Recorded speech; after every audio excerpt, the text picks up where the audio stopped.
Bienvenidos a una edición más de su noticiero ABA Noticias. Mi nombre es Cristian Romero y hoy comenzamos así. En Roma, reabren un complejo de catacumbas para que los visitantes puedan ver cómo vivieron los primeros cristianos. Uno de los tesoros históricos más impresionantes de Roma suele pasar desapercibido, ya que se encuentran debajo del suelo. Son las catacumbas. Una de ellas está en el complejo arqueológico Abduas Lauro. Son las catacumbas de San Marcelino y Pedro. La conservación de las catacumbas es una operación muy difícil, son muy frágiles, dada la gran humedad y su microclima extremadamente delicado. Son importantes ya que son el testimonio más antiguo de la difusión del cristianismo en Roma y en todo el mundo cristiano antiguo. El complejo resguarda una edificación de gran importancia. Después de 1690 años de la muerte de Santa Elena, madre del emperador Constantino, se puede recorrer el mausoleo en el que se resguardaron sus restos hasta el siglo XI. En principio, la edificación contaba con un poco más de 20 metros de diámetro, una imponente cúpula y estaba enriquecido con una fastuosa decoración digna de toda una emperatriz, como era venerada por los cristianos.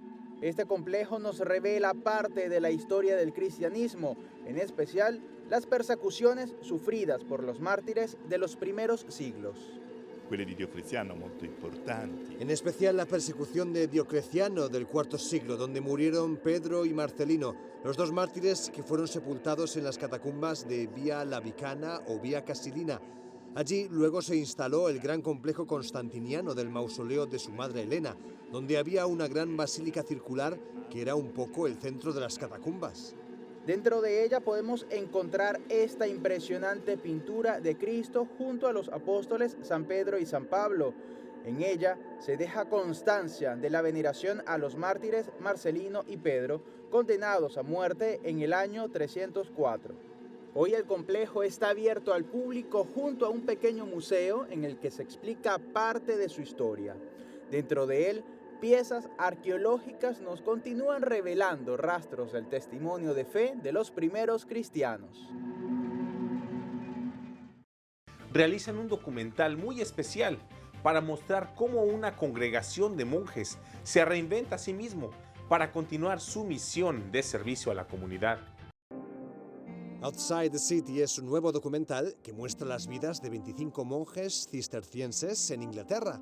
La película revela las dificultades a las que se enfrenta una comunidad religiosa en el mundo contemporáneo. Por ejemplo, enseña cómo el monasterio tuvo que dejar de vender cultivos y preparar cerveza para ayudar a mantener el convento.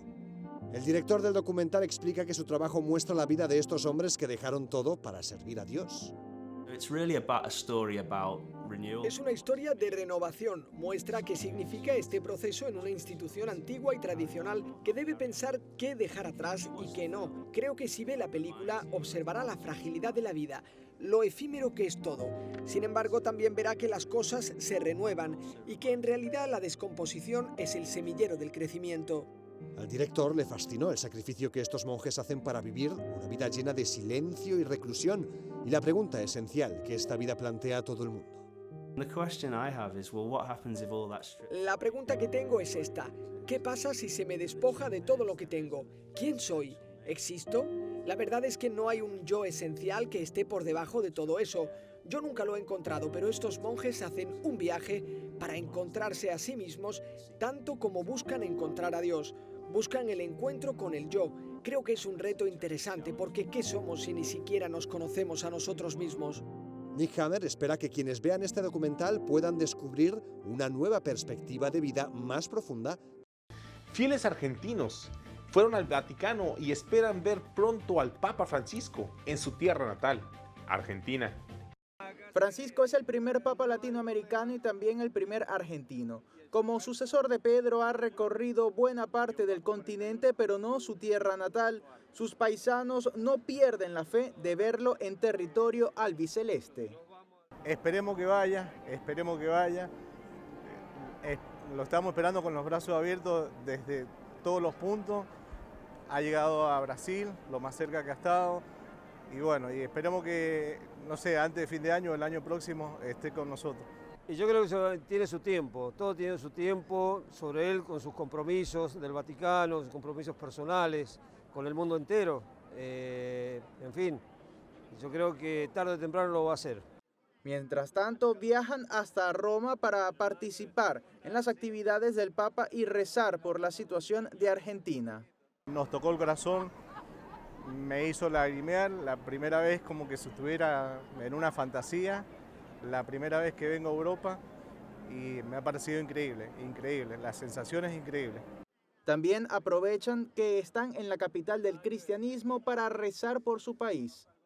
Bueno, en este momento estamos atravesando un momento bastante difícil, o sea, en lo social, qué sé yo, paz, tranquilidad, que tengamos fe para salir adelante. Vuelven a casa esperanzados, llenos de alegría y con fe de que puedan ver muy pronto a Francisco en Argentina. Está bien. A continuación y con gran agrado, les presentamos la reflexión del Evangelio del Día a cargo de nuestro director, Jaime Sevilla. En el Evangelio de hoy, tomado del capítulo 12, versículo del 13 al 21 de San Lucas, tenemos la parábola de aquella persona que había atesorado mucha riqueza en su cosecha. Y entonces se decía, bueno, ahora que tengo tanta riqueza, ¿qué voy a hacer? Haré lo siguiente, derribaré los graneros grandes, los pequeños que tengo, y voy a construir uno más grande. Luego almacenaré mi cosecha y diré lo siguiente, bueno, ahora que tienes para comer, para beber, túmbate en la cama, descansa y vive la vida. Y dijo Dios, necio, ¿no sabes que esta misma noche Dios te pedirá tu vida? ¿De quién será lo que has almacenado? De esta forma Jesús nos dice de que no debemos preocuparnos por los bienes materiales. Pero no es malo que los tengamos, no. Lo malo es anteponer a ellos a Dios. O sea, Dios es el autor de la vida, Dios es el autor de la riqueza, Dios es el autor de todos los bienes. Aquellas personas que logran tener esos bienes como una bendición de Dios, es para que los compartan, para que socorran a aquellos que no los tienen. De esta forma, nosotros no estamos apegados a ellos, todo lo contrario, estamos nosotros siendo buenos administradores de aquellos bienes que Dios nos ha dado en nuestra existencia. Es triste ver cuando una persona quiere más a su vehículo que a sus propios hijos. Es triste ver cuando una persona se afana tanto más por su trabajo que darle el tiempo a sus hijos, que llevarlos a las escuelas, a la iglesia o compartir con ellos un momento. Señores, hermanos, hermanas, Dios nos pide que disfrutemos la vida compartiendo con los demás. Que así sea.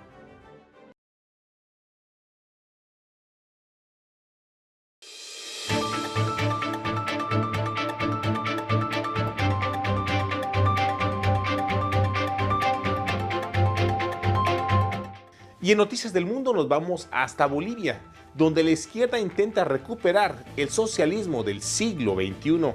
El rol político de Bolivia en este momento es importante en lo simbólico, porque hay un intento de reagrupar este proyecto del socialismo del siglo XXI que se estaba a punto de desaparecer y que ahora, con la permanencia de alguna manera de Maduro en el poder, con Ortega permaneciendo, necesitan ciertos refuerzos. Y Bolivia ahí juega un papel clave, porque si hay cambios en Argentina, que es muy posible que suceda, la crisis en Ecuador, el caso de un aparente o un supuesto triunfo de Evo Morales le daría, al menos en lo simbólico, le daría mucha fuerza a este mensaje de que está regresando este tipo de socialismo autocrático y populista y que la población está cambiando de opinión. A pesar de los intentos de pacificación, se produce una nueva revuelta social en Chile. Veamos de qué se trata. En Chile, al estado de emergencia decretado por 15 días se le suma el toque de queda desde esta madrugada en la capital Santiago y en las ciudades de Concepción y Valparaíso. Las llamas han prendido en supermercados, vehículos y autobuses. Tras los disturbios y una ola de violencia que se ha cobrado la vida de 3 personas en el incendio y saqueo de un supermercado en Santiago, el presidente Sebastián Piñera ha decidido suspender el alza del precio del metro. En Santiago están desplegados cerca de 10.000 militares para controlar puntos estratégicos como el suministro de agua, luz y las 136 estaciones de metro. Tras más de una semana de protestas, el estallido social refleja el hartazgo de la sociedad por la carestía y la desigualdad del país. La subida del precio del metro ha sido la punta del iceberg de un descontento de parte de la sociedad por el sistema de pensiones, el coste de la salud, el deficiente sistema público de educación y los bajos sueldos en relación con el coste de la vida. Y en noticias de Estados Unidos, tras la crítica que recibió el presidente Donald Trump, decidió al final no realizar la reunión del G7 en su campo privado de golf. El presidente de Estados Unidos, Donald Trump, ha decidido cancelar su plan de celebrar una cumbre del G7 en su propio club de golf en Miami, en Florida, tras una fuerte polémica por los beneficios que habría supuestamente obtenido para su organización empresarial acoger allí la cita. Una decisión que Trump ha comunicado una vez más a través de las redes sociales. Debido a la loca e irracional hostilidad de los medios de comunicación y de los demócratas, ya no consideramos Trump National Doral en Miami como la sede de la cumbre del G7 en 2020, escribió Trump en su cuenta de Twitter. Empezamos inmediatamente a buscar otro lugar, incluida la posibilidad de la residencia presidencial oficial de Camp David en Maryland. Gracias. Cuando ganó las elecciones, cedió a 2 de sus hijos el control de la organización Trump, pero no liquidó sus intereses en esos negocios. Su mandato ha estado salpicado de indicios de que podría estar lucrándose gracias a su cargo. Ahora nos vamos a Sudamérica, donde un derrame de crudo llega a las playas del nordeste de Brasil. Veamos qué pasó.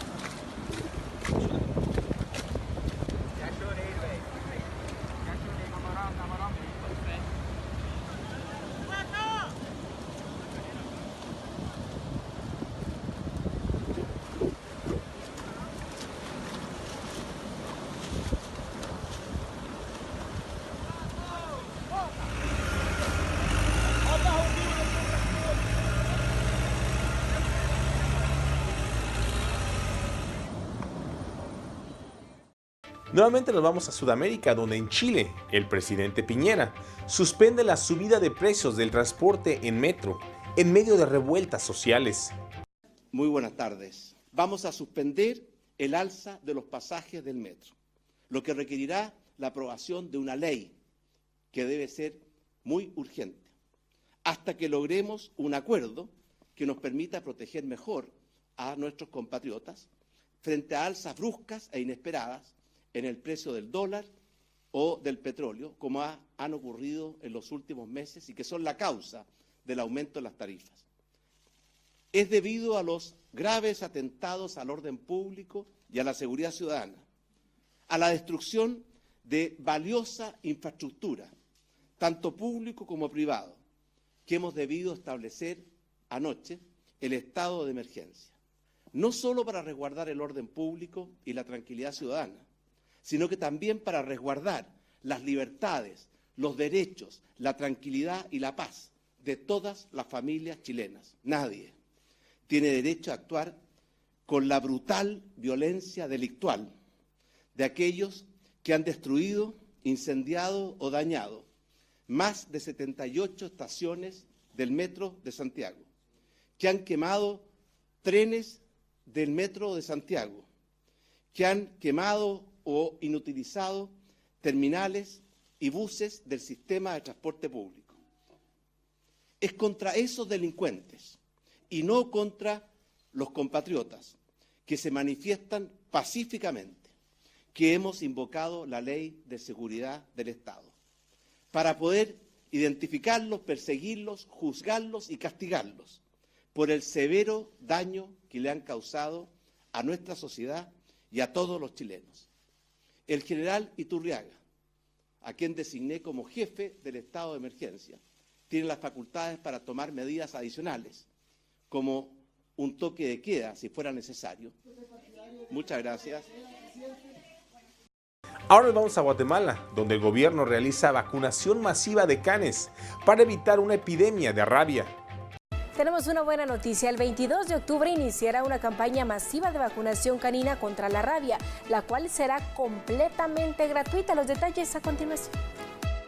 Según la Organización Mundial de la Salud, el 95% de la rabia animal es transmitida por el perro. Entonces nuestra población objetivo en este caso es el perro. Entonces, precisamente por eso es que hacemos el llamado para que puedan participar todo ciudadano que tenga mascota para que podamos aplicarle la vacuna y así prevenir la rabia. Esta campaña se estará realizando a nivel nacional y departamental del 22 de octubre al 8 de noviembre y los insumos ya están en los diferentes centros de salud del país y los requisitos son mínimos. Que sea un perro sano y desde luego que sea de 2 meses para arriba, que tenga 2 meses de edad para arriba para que podamos desde luego aplicarle la dosis de la vacuna contra la rabia. Se espera que en la campaña se vacunen a más de 198,000 caninos. Continuamos en Guatemala, donde se produjo un ataque armado con saldo de varios heridos. Gracias, Alejandra y amigos de TN Todo Noticias. Y es que efectivamente nos encontramos en el Hospital General San Juan de Diosa, donde fueron ingresadas 3 personas, 2 hombres y una mujer, que fueron atacados a balazos en la colonia San Rafael 1, zona 18 capitalina. En estos momentos el oficial Raúl Cian nos dará detalles de la identificación y el estado de las personas. Así es, muy buenas noches. Queremos informar que bomberos voluntarios de Estación Central, así como de la 50 compañía, fueron requeridos a las canchas de fútbol de la colonia Alameda 1, esto en la zona 18 capitalina, en donde se reportó un incidente armado, el cual ha dejado como saldo 3 personas heridas.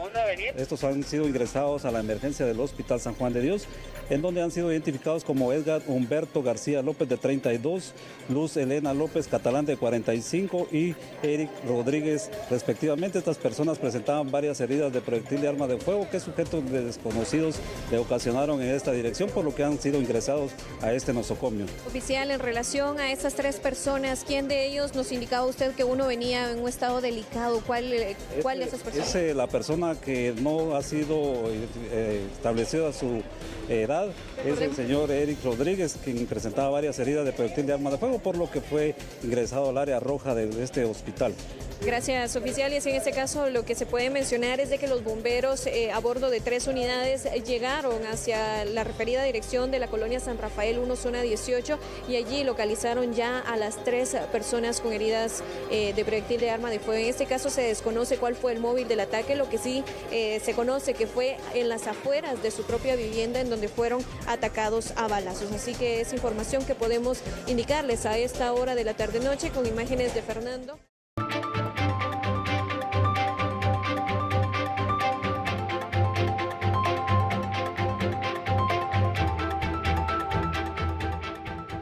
Y en el mundo de los deportes, el país de Ganes se enfrenta contra Sudáfrica por un puesto en la final de la Copa del Mundo de rugby. País de Gales contra Sudáfrica por un puesto en la final de la Copa del Mundo de rugby. Los dragones sufrieron lo indecible para vencer la resistencia de sus adversarios franceses, quienes dominaron buena parte del encuentro de semifinales disputado en Oita. Vencieron por un punto de diferencia en un final agónico. Más abultado fue el triunfo de los sudafricanos sobre Japón, pero los Springboks no lograron imponer su teórica superioridad hasta mediado el segundo tiempo. El equipo anfitrión es sin duda la gran revelación del torneo. En los cruces de cuartos de final que se disputaron el sábado, Inglaterra logró una contundente victoria sobre los Wallabies. Nueva Zelanda hizo lo propio en su batalla contra el 15 del trébol. Llegadas las semifinales, ninguno de los 2 hemisferios logra imponer su hegemonía en el mundo del balón oval. Los ingleses tienen un duelo de alto voltaje. Les esperan los defensores del título en Yokohama. El domingo es el turno de País de Gales y Sudáfrica. En Perú, liberan a 6 lobos marinos después de haberlos curado. ¿De qué? Vamos a verlo.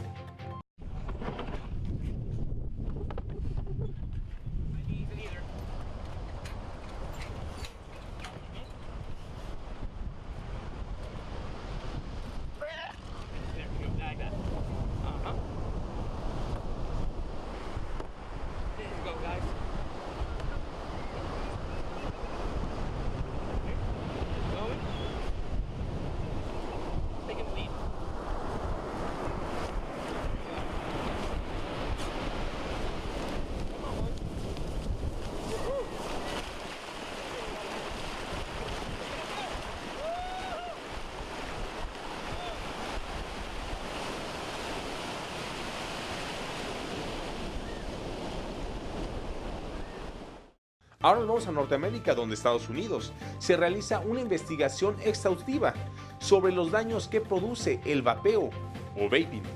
Kamal, Ryan y Mahat, estudiantes de secundaria, son creadores de la primera plataforma nacional Adolescentes contra el Vapeo.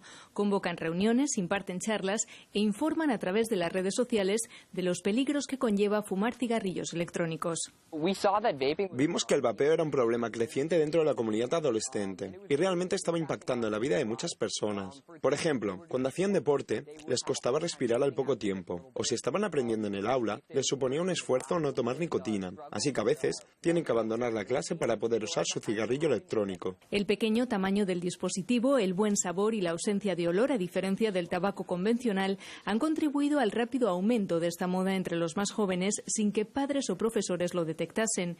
En Estados Unidos, 1 de cada 4 jóvenes de entre 12 y 17 años ha fumado cigarrillos electrónicos recientemente. Es la nueva epidemia adolescente.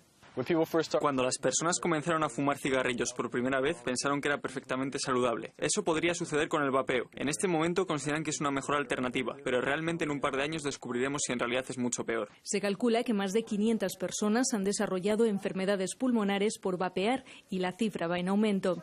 En el Centro de Detección de Envenenamientos de Maryland nos cuentan que en un principio costó atar cabos a la hora de detectar el origen del extraño brote de enfermedades respiratorias. La edad de los afectados fue clave. 2/3 son menores de 34 años. Hay casos de adolescentes con pulmones similares a los de una persona de 70. Necesitamos que la gente entienda que todavía no hay una razón conocida sobre qué está causando que las personas se enfermen. Y sin este conocimiento es realmente difícil hacer recomendaciones sobre si utilizarlo o no. Es por eso que nuestra recomendación es no usarlo si pueden evitarlo. La Administración de Alimentos y Medicamentos investiga qué componentes o dispositivos son los verdaderos causantes. Sospechan del THC, un compuesto del cannabis y de productos vendidos en el mercado negro. Sin embargo, cada vez son más los estados que aceleran la aprobación de leyes que restringen la compra y el uso de cigarrillos electrónicos. Una ola normativa que ha puesto en guardia a los casi 14 millones de consumidores de estos productos, la mayoría exadictos al tabaco. Nos preocupa mucho que si estos productos salen al mercado, surgirá una industria clandestina que cubrirá la demanda creada por estas políticas en un escenario donde no hay supervisión, donde no hay responsabilidad y donde no hay buenas prácticas de fabricación o de estándares de producto. Y esto realmente pone a los consumidores en mayor riesgo. Alerta también en los comercios. Según una reciente investigación, las ventas de cigarrillos electrónicos cayeron un 15% en la primera semana de septiembre. Ben, propietario de esta tienda especializada, nunca ha vendido a menores. Pide a las autoridades que actúen con la misma responsabilidad que la que él emplea en su negocio, su modo de vida. Y con esto hemos llegado al final de su noticiero, ABA Noticias. Muchas gracias por su preferencia y continúe mirando nuestra programación. Déjenos saber cómo vamos en nuestras redes sociales. Y recuerde que ya estamos en Roku TV y Amazon Fire. Ahí nos vemos y que Dios nos bendiga.